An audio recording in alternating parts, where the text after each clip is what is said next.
May 26, 1941, 21 to 10 hours, 300 miles west of Brest, France. Rain lashed against the fabric wings of the biplane as the pilot clung to his course through the storm. The Fairey Swordfish jolted and trembled under the force of the gale. Each violent gust threatened to flip the aircraft completely. The pilot gripped the control stick with both hands, struggling to maintain altitude and heading. Through the open cockpit, visibility was measured in yards rather than miles. The rain slanted sideways, stinging like needles against exposed skin. The wind tore across their faces, ice forming on goggles faster than they could be wiped clean. Leather flight suits, supposedly waterproof, had been soaked through for hours. Water trickled down their backs, pooling in their seats. Hands had gone numb despite thick gloves. Behind the pilots, observers and radio operators huddled against the freezing cold that had turned the water in their canteens solid. The aircraft had been airborne for nearly 2 hours.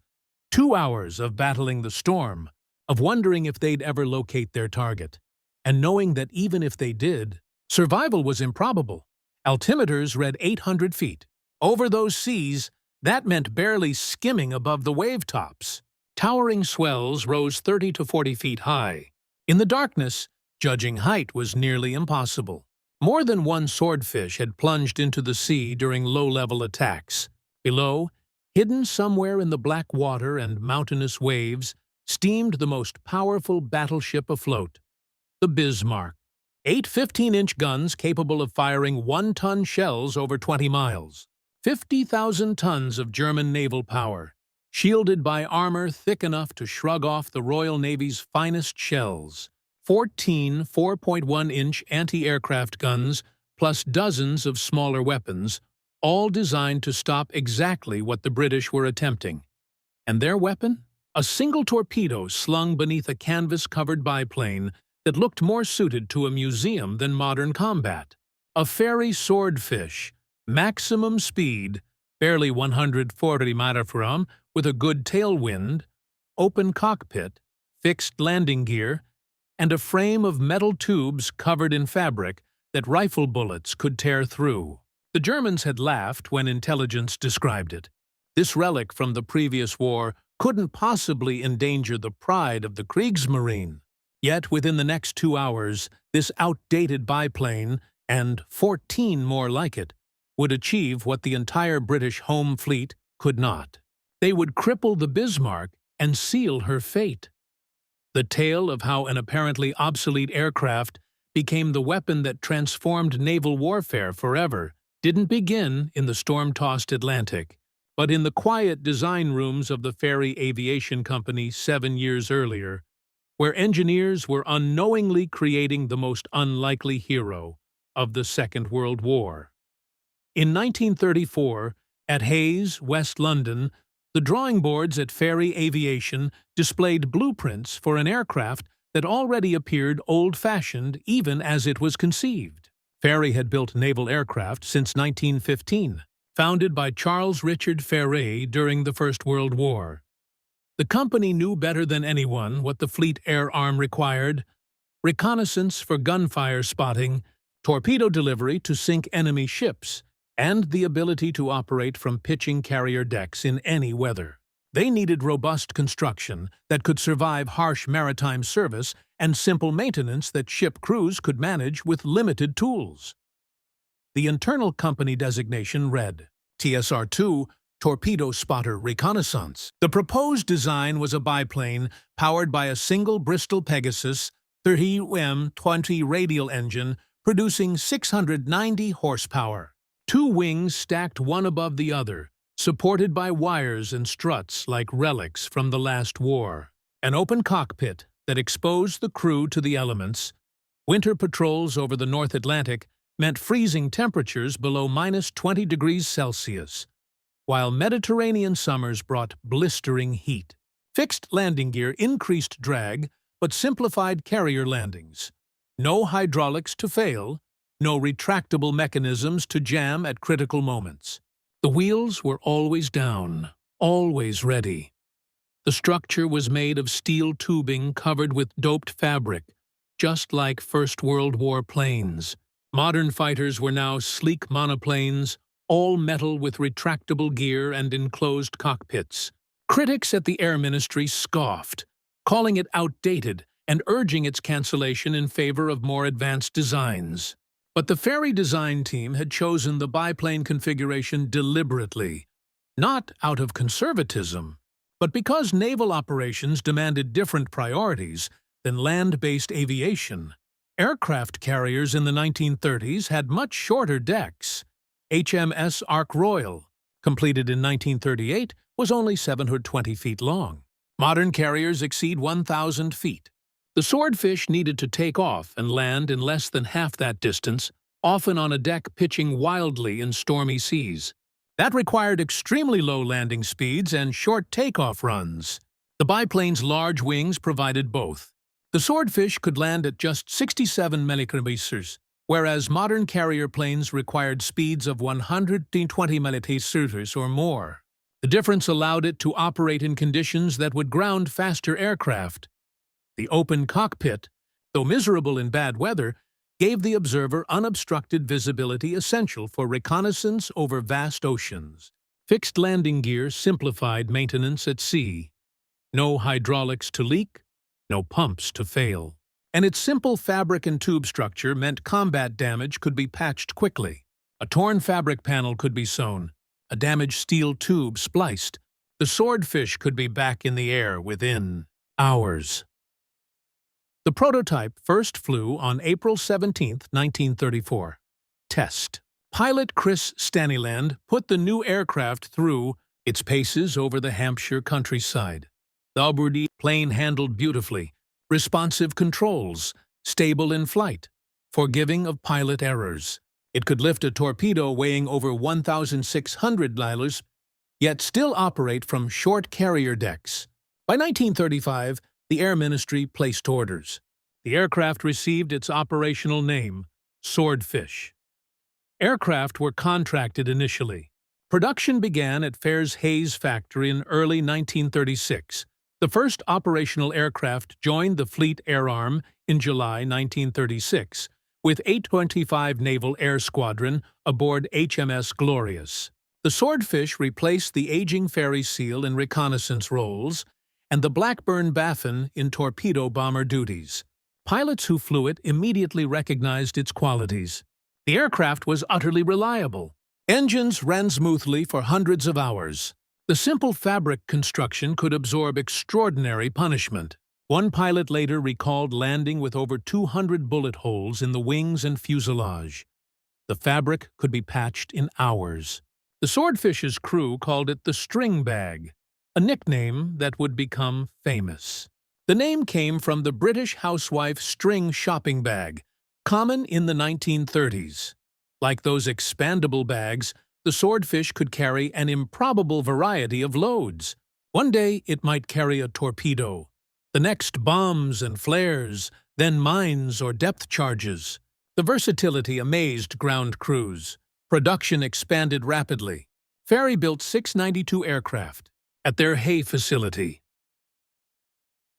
Blackburn Aircraft at Sherburn in Elmayet in Yorkshire built an additional 1,699 total. Production reached 2,321 aircraft by the time production ended in August 1944. The Swordfish would remarkably remain in front line. Service until VE Day in May 1945, outliving the Fairey Albert that was designed to replace it. By September 1939, when Germany invaded Poland, the Fleet Air Arm operated 13 squadrons equipped with Swordfish. 268 aircraft stood ready. Most naval officers recognized the Swordfish was already obsolete. Modern monoplane fighters could fly twice as fast. But Britain had what it had, and the Swordfish would have to do. The world was about to discover that speed was not everything. April 1940, Norway. The Swordfish received its baptism of fire. Aircraft from HMS Furious attacked German ships anchored at Trondheim. Flying through Norwegian fjords, weaving between mountains, they pressed home their attacks against fierce anti-aircraft fire. They scored no decisive hits, but they returned safely, proving that swordfish could survive in combat. Then came June 10th, 1940. Italy entered the war. Benito Mussolini's declaration opened the Mediterranean theater. The Rea Marina, Italy's navy, fielded 6 battleships, including some of the most modern vessels afloat. They threatened Britain's vital supply lines to Egypt and India through the Suez Canal. The Royal Navy faced a problem. Italian battleships outgunned most British ships in the Mediterranean. Direct naval confrontation risked heavy losses Britain could not afford. The solution had to be unconventional. Admiral Andrew Cunningham, commanding the Mediterranean fleet, began planning an audacious strike. If he could attack the Italian fleet in harbor, he might their naval power before they could fully deploy it. The target was Taranto, the main Italian naval base in southern Italy. The plan was Operation Judgment. The weapon would be the Fairey Swordfish. November 11, 1940, HMS Illustrious steamed 270 miles southeast of Taranto. In the hangar deck, 21 swordfish were prepared for the most daring naval air attack yet attempted. Each aircraft was armed with either a single 18-in Mark 12 torpedo or bombs and flares. The torpedoes had been specially modified with breakaway wooden fins to allow them to run in the shallow 30 to 40-foot depths of Taranto harbor. Standard torpedoes would have buried themselves in the mud. The modifications were experimental. No one knew if they would work. At 8:35 in the evening, the first wave of 12 swordfish launched into the darkness. Lieutenant Commander Kenneth Williamson led the strike. His aircraft carried a torpedo. Behind him came 5 more torpedo bombers and 6 aircraft loaded with bombs and flares. The flare droppers would illuminate the target. The bombers would suppress anti-aircraft defenses. The torpedo bombers would make the killing strikes. At 9:15, the second wave of 9 swordfish launched. Lieutenant Commander John Hale led this group. 8 aircraft carried torpedoes. One turned back shortly after launch when its auxiliary fuel tank detached. 20 aircraft actually attacked Taranto that night, not 21. The flight took 90 minutes. The crews flew at 8,000 ft, navigating by stars and dead, reckoning over the dark Mediterranean. Each observer hunched over his navigation table, calculating drift and ground speed. The pilots held steady courses, trusting their observers completely.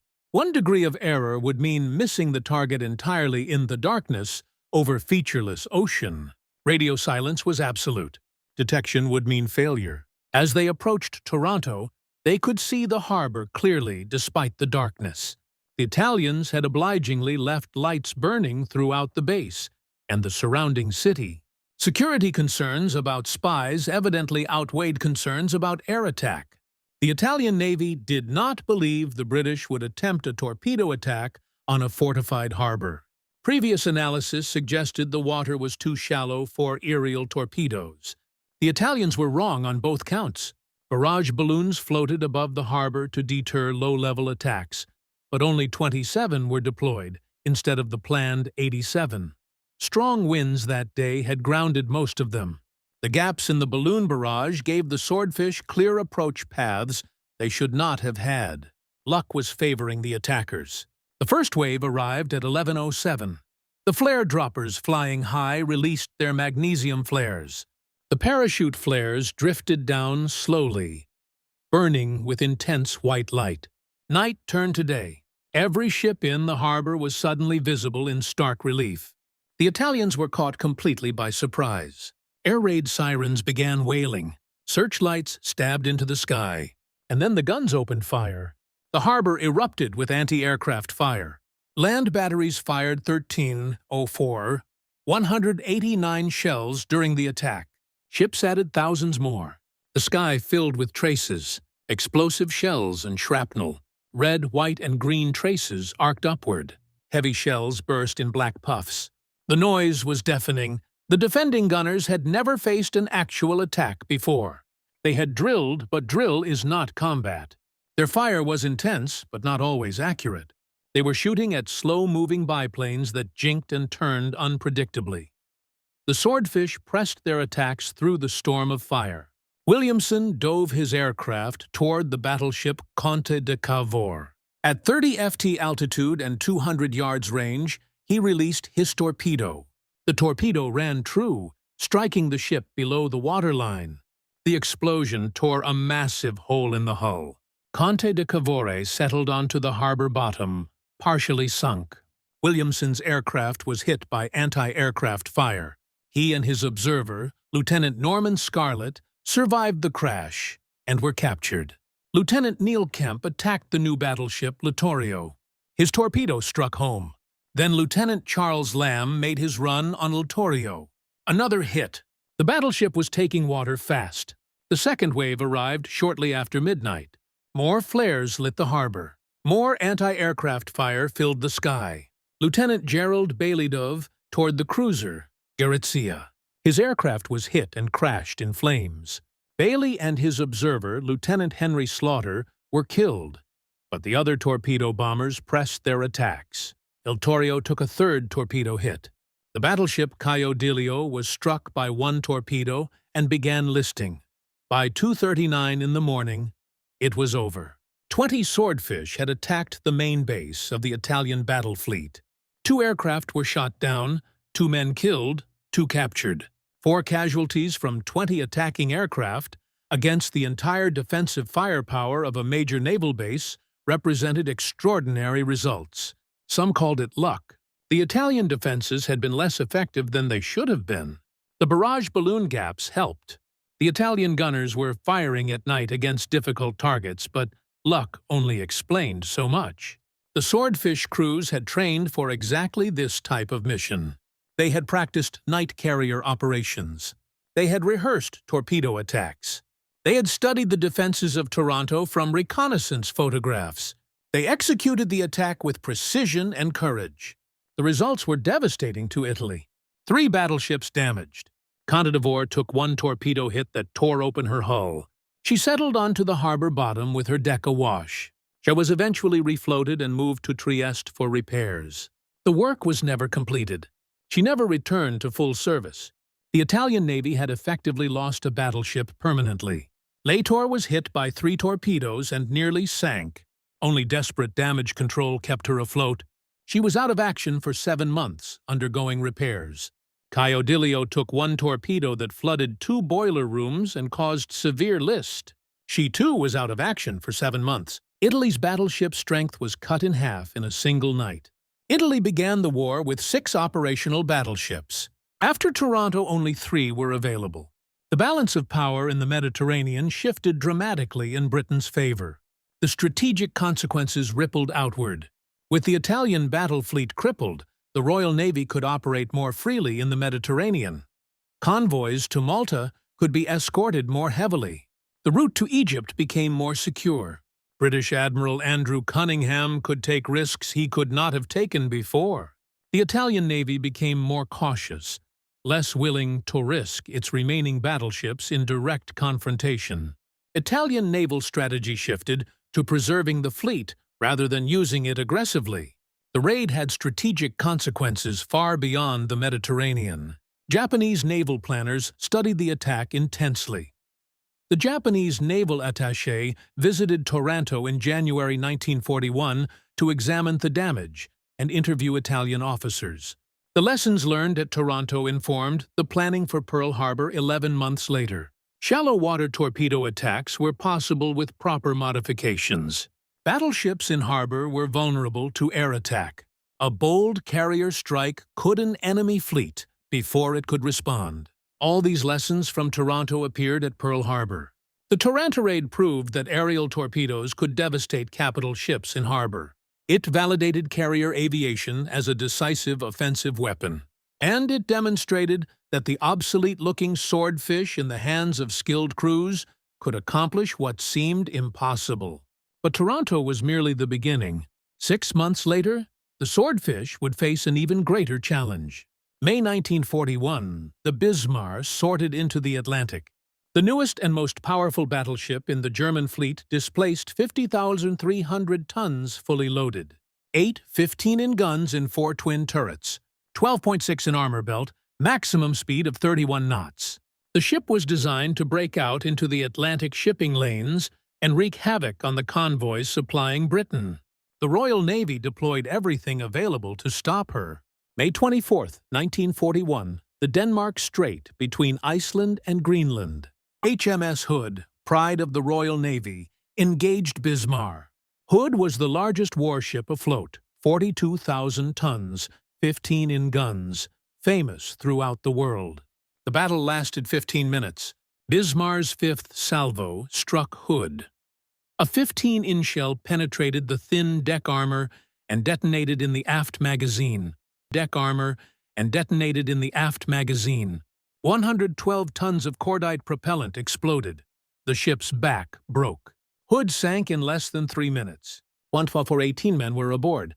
3 survived. Ordinary signalman Ted Briggs, able seaman Robert Tilburn, and midshipman William Dundas. The shock rippled through the Royal Navy and across Britain. Hood was invincible, or so people believed. She was the largest warship in the world, a symbol of British naval supremacy. Children knew her name. Her image appeared on postcards and cigarette cards. She had represented British power around the world between the wars, visiting ports on every continent. The public believed nothing could sink Hood.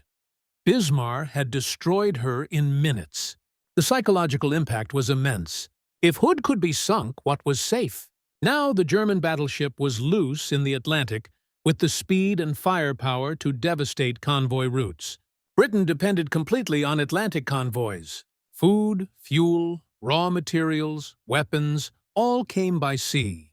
The convoys were escorted by destroyers and corvettes that had no chance against a battleship.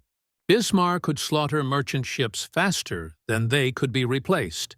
The lifeline to America could be cut. Starvation could force Britain to surrender within months. Every available British ship was ordered to hunt Bismarck down. Battleships steamed from multiple directions.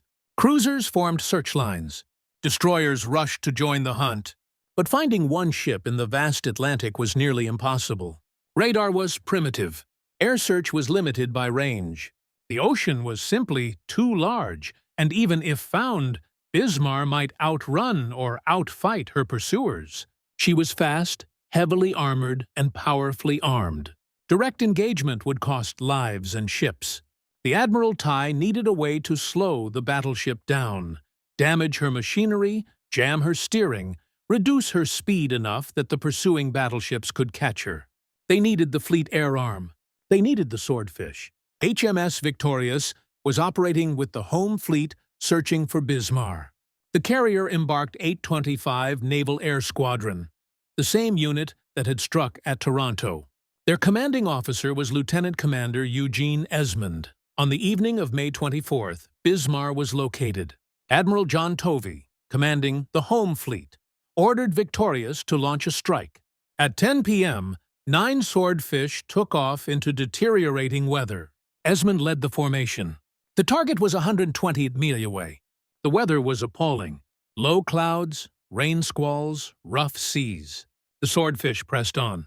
Just after midnight, they found Bismarck. The battleship was steaming at high speed, her anti-aircraft guns ready. The Swordfish attacked from different angles to split the defensive fire. They dove through a storm of shells. Tracers arced across the night sky. Explosions bracketed the slow-moving biplanes.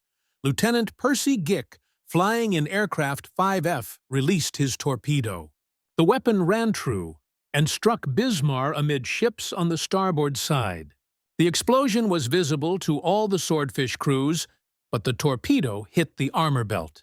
The damage was superficial. Bismarck's thick armor protected her.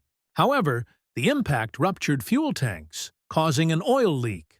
The leak would help British forces track the battleship over the next 2 days. All 9 Swordfish returned safely to Victorious despite the heavy fire.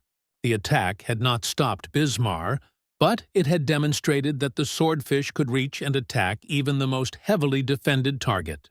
For 2 days, the Royal Navy hunted Bismarck across the Atlantic. The battleship was damaged, leaking oil, but still dangerous. On May 26th, a Catalina flying boat relocated the ship. She was heading for the French coast and safety. If Bismarck reached Brest with its air cover and coastal defenses, she would escape. Admiral Tovey's battleships were too far away to intercept before Bismarck reached French air cover.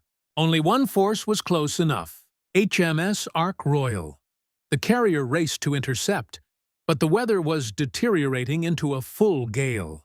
Launching and recovering aircraft would be extremely dangerous. Attacking in such conditions seemed suicidal. But there was no choice. This was the last chance to stop Bismarck. At 1450 hours, 15 Swordfish from 810, 818, and 820 squadrons launched from Ark Royal. The carrier was pitching and rolling violently. The flight deck rose and fell 40 feet after launching was hazardous. Several aircraft nearly crashed on takeoff. They formed up and headed toward the target. Due to a radar contact confusion, they initially attacked the British cruiser HMS Sheffield by mistake.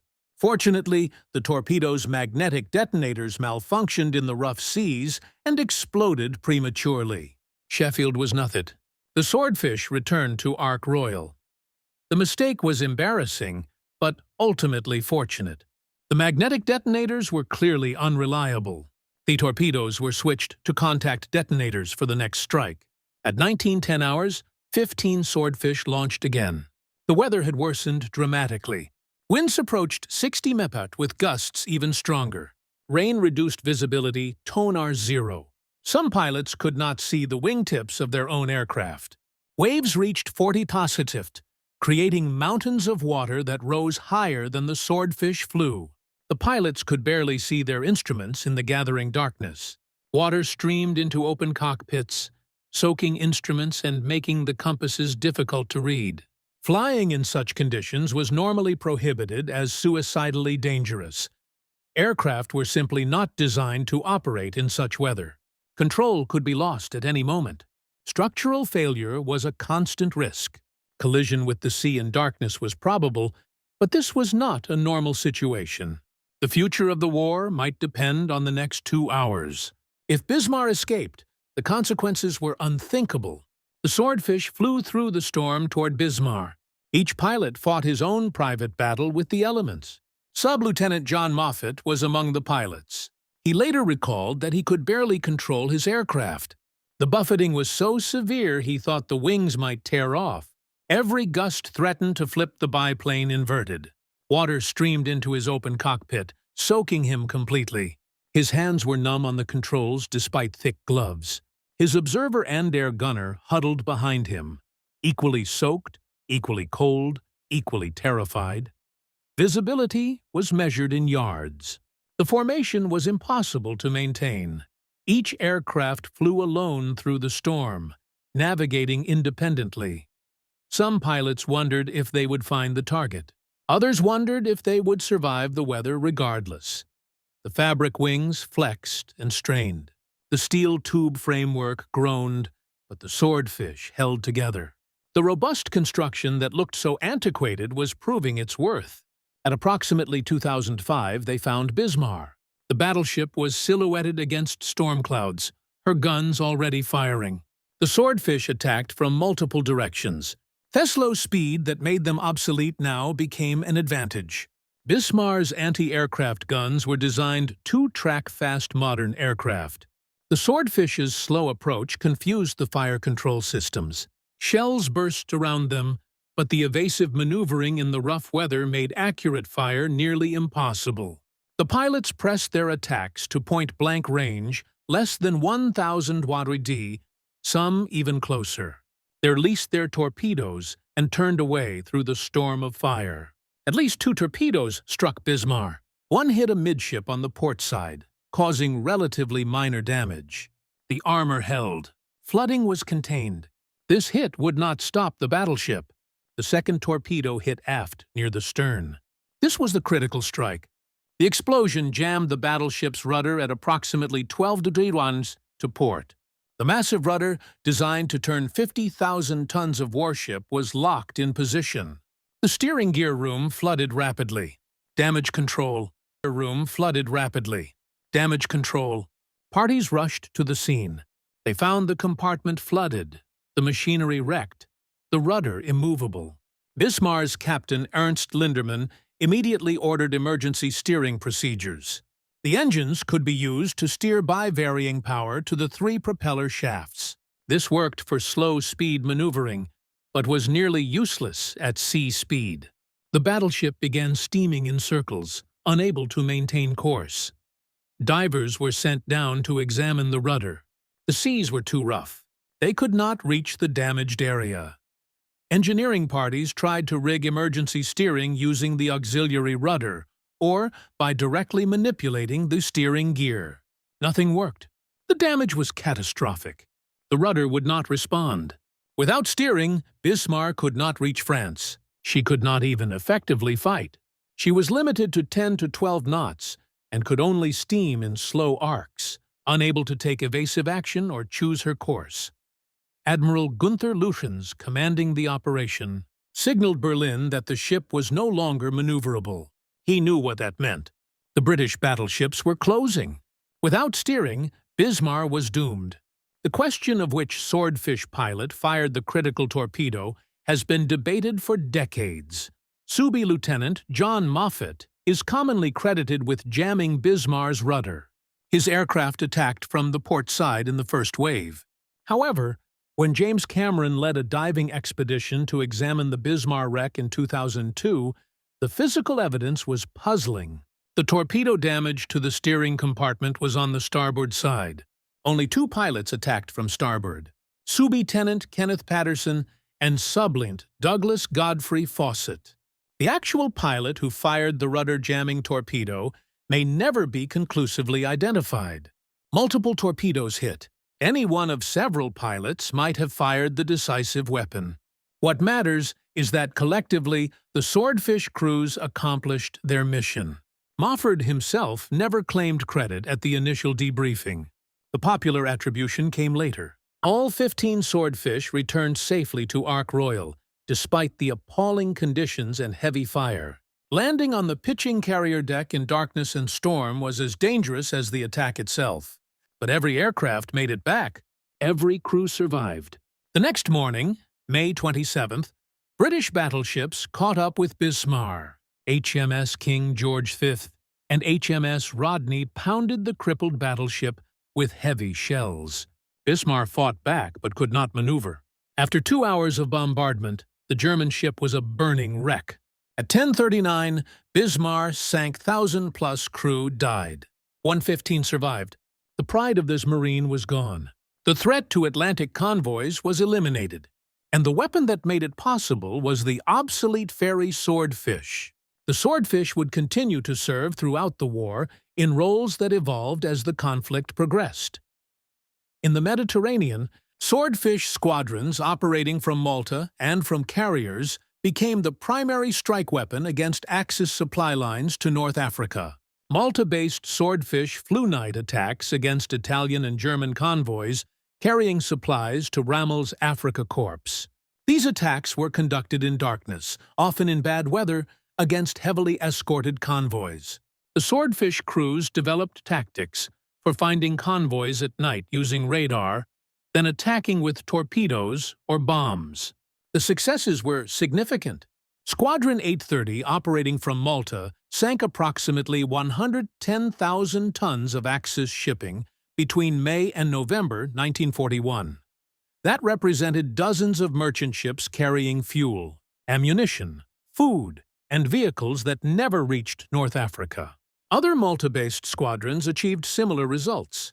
Conservative estimates suggest 300,000 to 450,000 tons of merchant shipping was destroyed by Swordfish attacks throughout the Mediterranean campaign.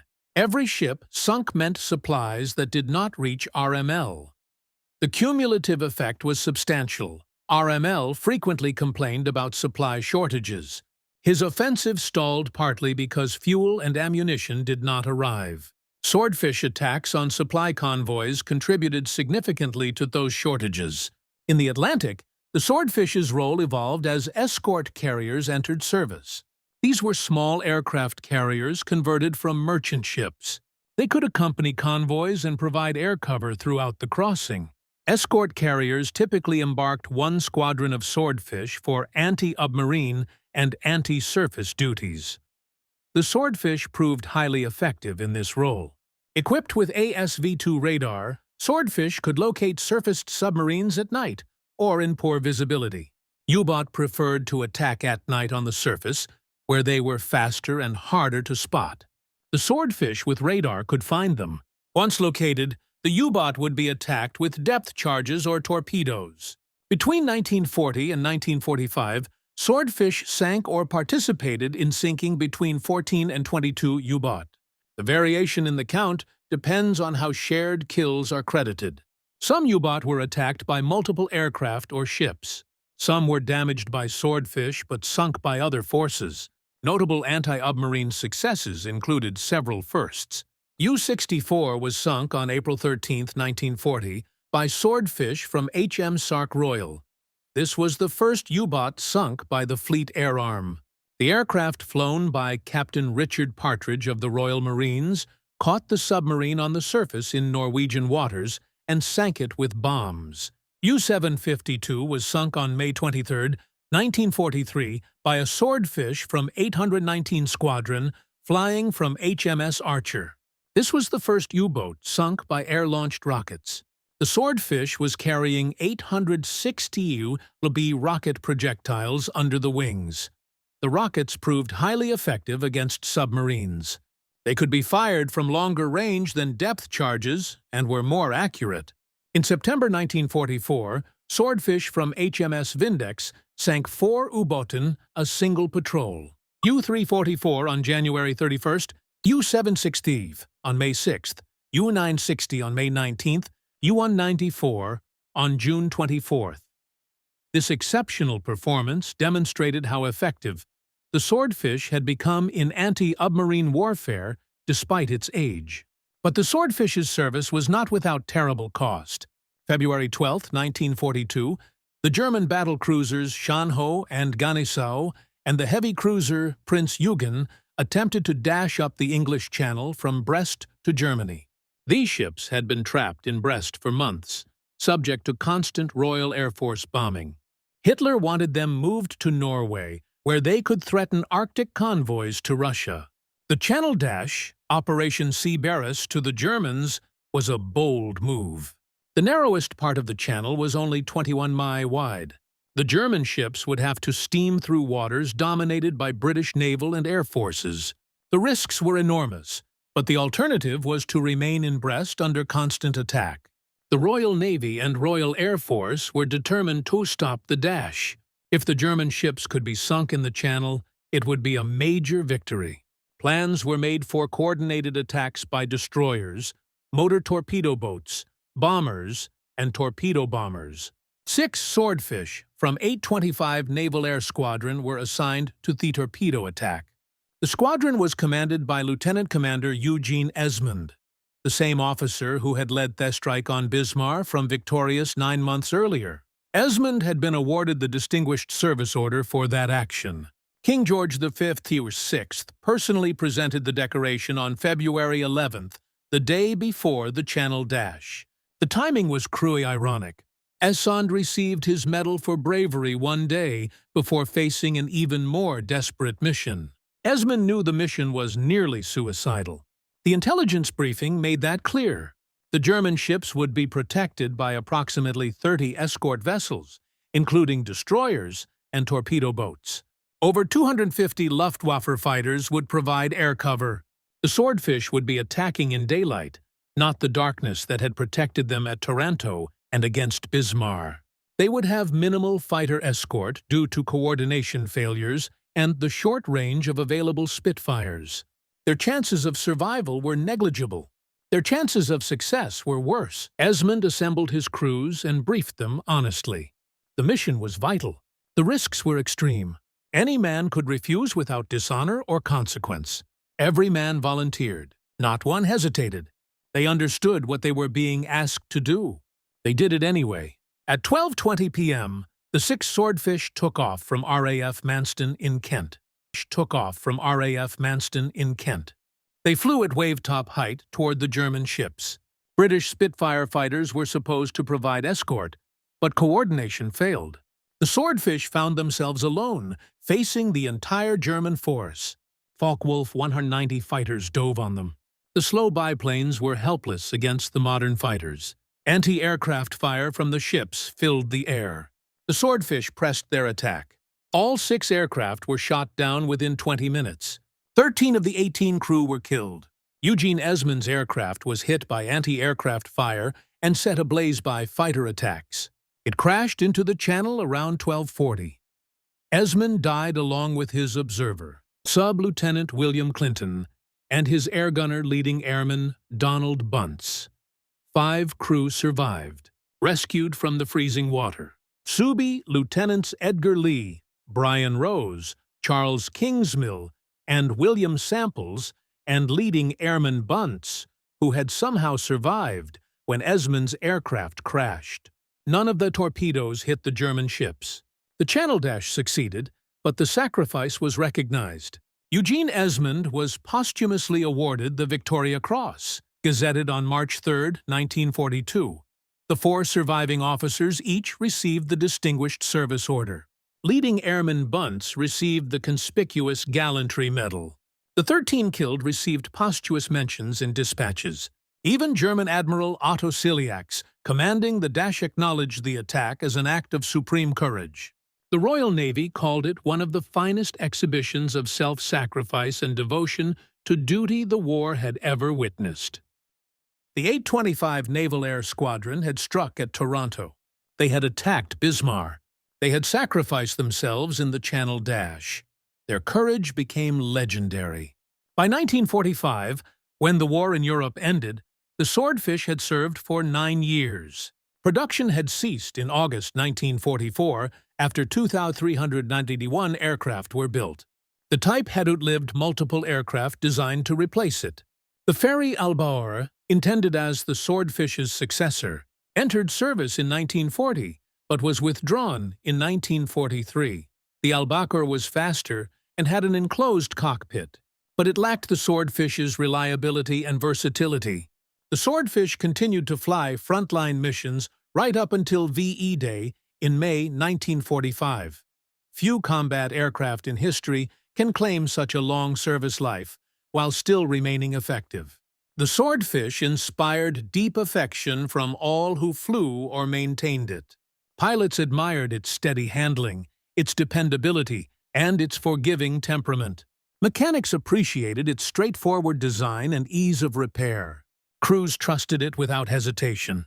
The nickname Stringbag was spoken with real fondness. The aircraft looked awkward and old-fashioned.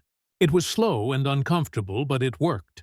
In every condition, in any weather, the Swordfish could be relied upon to complete its mission and bring its crew home safely. That consistency earned a loyalty that faster, more advanced planes never quite inspired. Even 8 decades after the Swordfish crippled the Bismarck, its place in history remains secure.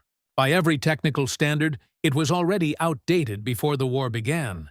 Its top speed barely 143 mph when fighters exceeded 300.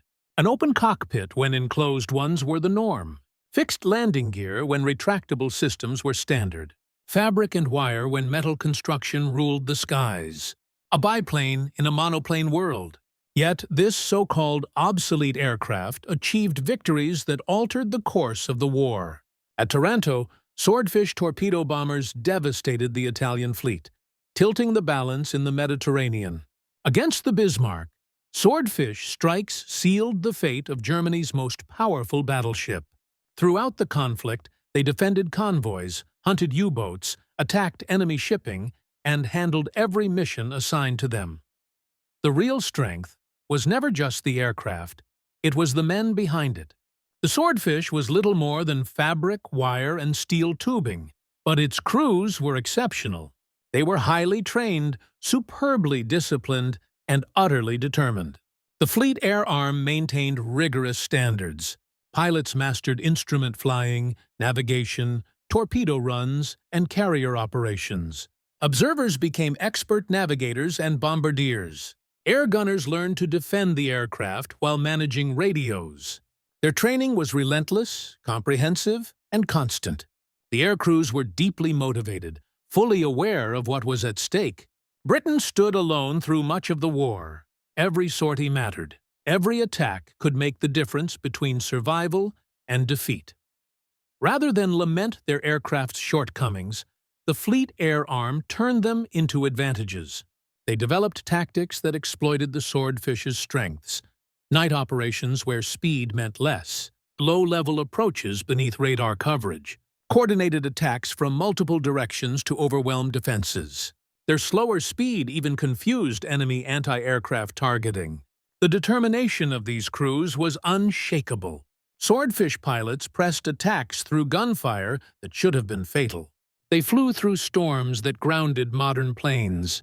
They kept formation when visibility was almost zero. They finished missions when survival seemed impossible. That willpower made the difference. Skilled, determined people using adequate tools can overcome opponents with better equipment, but less resolve. The lesson extends far beyond aviation. In any field, human qualities, training, motivation, ingenuity, and determination matter more than the latest specifications. Germany had the Bismarck, the most formidable battleship afloat, but they lacked the right people at the critical moment. The Swordfish crews, flying relics of another era, had the courage and competence to achieve the impossible. Britain in 1941 could not outmatch German technology across the board. British tanks were weaker, bombers lacked range, and fighters were evenly matched. But Britain could produce better-trained crews and sharper tactics. The Swordfish program embodied that mindset. Use what you have, train to perfection, innovate, adapt, accept risk, and complete the mission. It worked. When the war ended, Swordfish veterans returned home with memories of extraordinary experiences. They had flown obsolete aircraft into near-suicidal missions and prevailed. They had faced death repeatedly and survived. Their achievements went far beyond combat success. The Swordfish story proved that outdated technology doesn't guarantee defeat. It showed that motivated, skilled people can overcome material disadvantages, and that courage and discipline often outweigh specifications. 80 years later, those lessons still resonate. In a world obsessed with advanced technology, the Swordfish reminds us that human factors decide outcomes. Many organizations invest heavily in equipment, but neglect training, maintenance, and morale. The Swordfish experience suggests the opposite approach. Invest in people first. Exceptional individuals can make even ordinary tools extraordinary. The Fairey Swordfish entered service in 1936, already behind its time, and flew until 1945, outlasting aircraft meant to replace it. It earned victories that shaped history and the respect of everyone who worked with it. The ungainly string bag, slow and outdated but deadly in skilled hands, became a legend. The Germans mocked Britain's old biplane, until torpedoes from that very aircraft crippled the Bismarck and silenced their laughter. The world learned what the Fleet Air Arm already knew. The Swordfish, for all its limitations, was exactly the weapon Britain needed, at exactly the right moment.